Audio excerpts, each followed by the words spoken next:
Hello and welcome to Opening the Package with Ian Brazy Cannon. I realize it's been quite a while since I've done one of these. I've had stuff going on, and so I thought it'd be fun to come back and do a couple. So I'm going to start off with a topic I've covered before. If you recall, back when I talked about the great mail-away offers that they do, you know, primarily focusing on Star Wars, got the Boba Fett with the missile firing and stuff like that. I love mail-away offers. I wish they hadn't gone away. They seem to have faded away. Star Wars still tries to do them from time to time, but even there, they're not doing them like they used to. But I love them, and so I'm going to go back and look at some of the classic ones as well as some of the newer ones.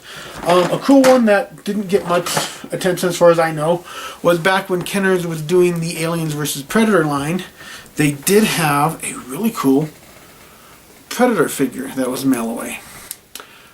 And it's transparent. You take off all the armor, and obviously he's supposed to be invisible.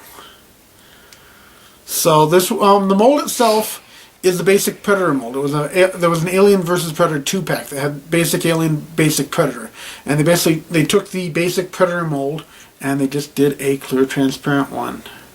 And this really cool new shiny armor that you can only get with this guy, to make him, you know, supposedly when he's not invisible.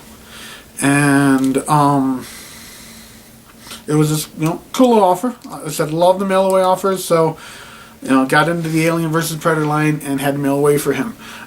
He's a pretty decent figure, good, you know, good fun one, definitely. But, you know, he's an older one, back in the, what was it, mid-90s, I think, is when he came out. And we'll jump back even further now. I don't have too many of them, but for a while there, Hasbro every year had a mail-away figure. It started with Sergeant Slaughter. Then it did, ta-da, Refrigerator Perry. Now, of course, Refrigerator Perry wasn't the original choice. Originally, it was actually supposed to be Rocky Balboa.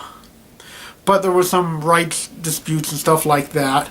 And so when that didn't work out, they quickly switched over and were able to get Refrigerator Perry to sign on. He's wasn't used in anything else other than the figure. There's been some jokes and stuff about him, but Sergeant Slaughter got used in the comics and the cartoon show. Refrigerator Perry, however, you know, he's supposed to be a trainer, and he just was only a figure.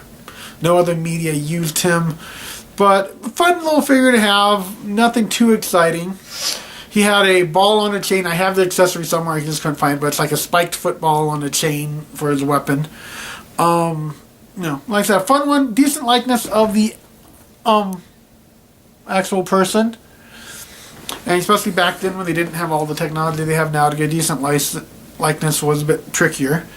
Then the year after that, they did the Super Soldier, which was basically he had all chrome armor. I had him back then, don't have him now. Before that, they did other mail-aways. The first one was Cobra Commander, the first one ever. And there's a lot of variations on that because they slightly changed them as they went. But he was the first mail-away G.I. Joe ever did. I didn't get him back then. I did get the hooded Cobra Commander, which was a different mail-away offer from Joe's later. I've had a few of those over the years. I still have one.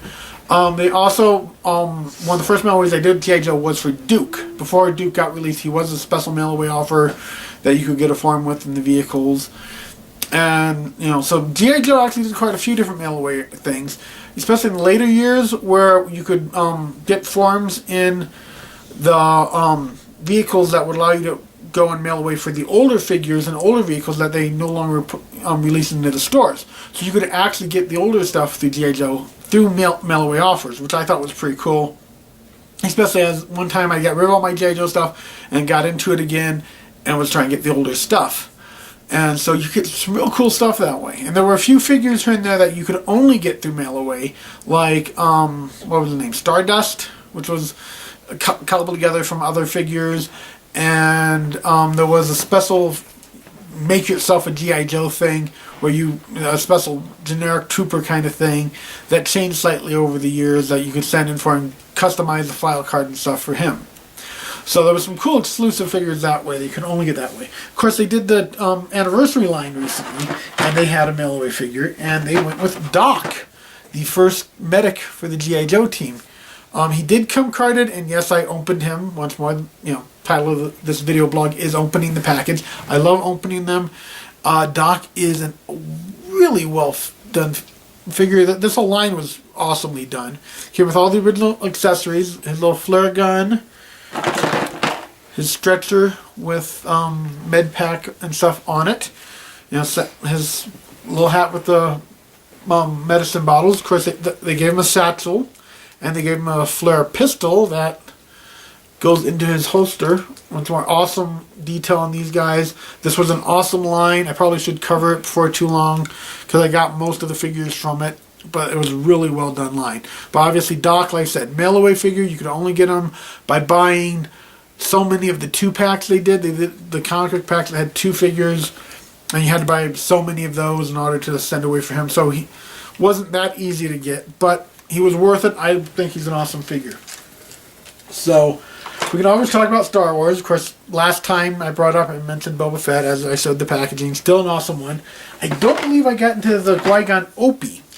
And this was one that was set for release for the Episode 1 stuff, and they never did. But one of the things I want to do with him is once more packaging. I love packaging, and he came in the white box, but it was a unique white box, not a plain one.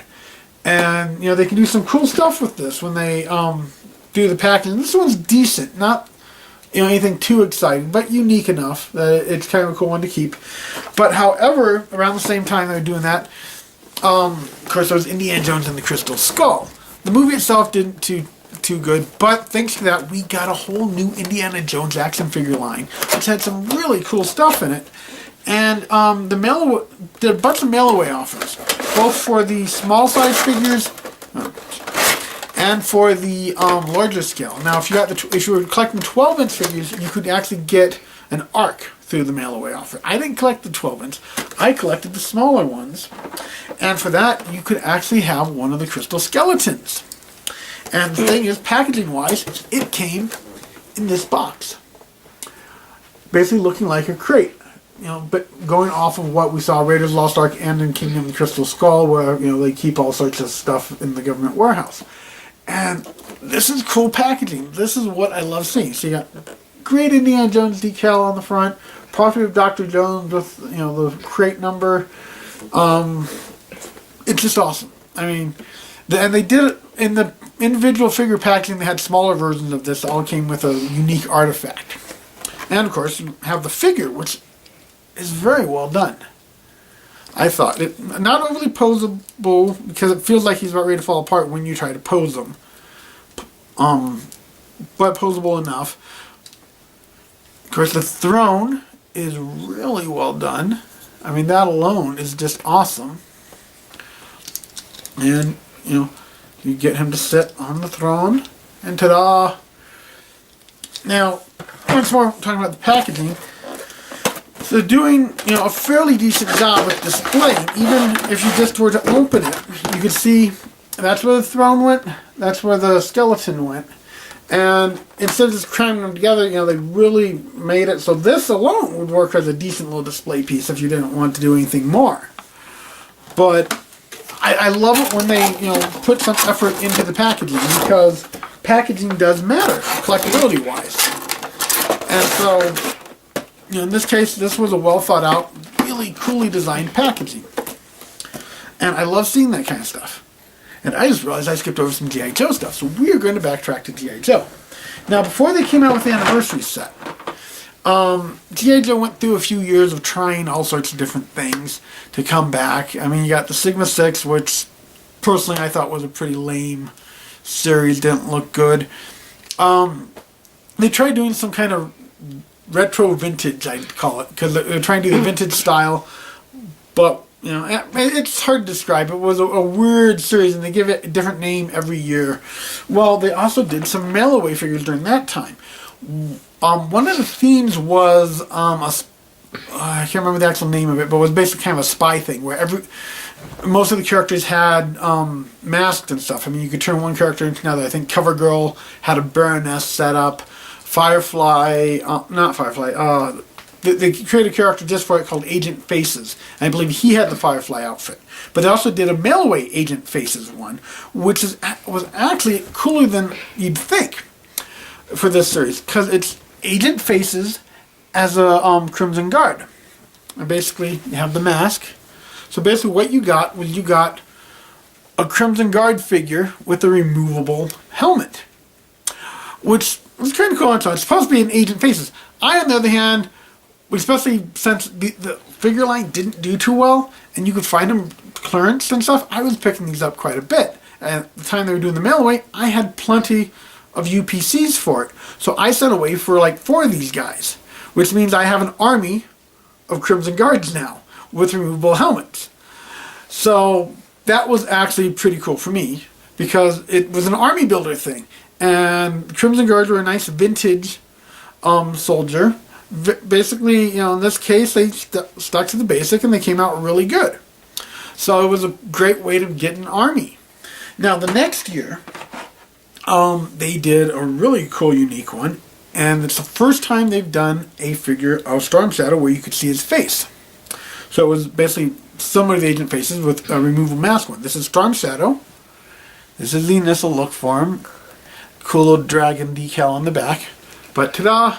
You can take his mask off. And for the first time ever, an action figure where you could see Storm Shadow's face.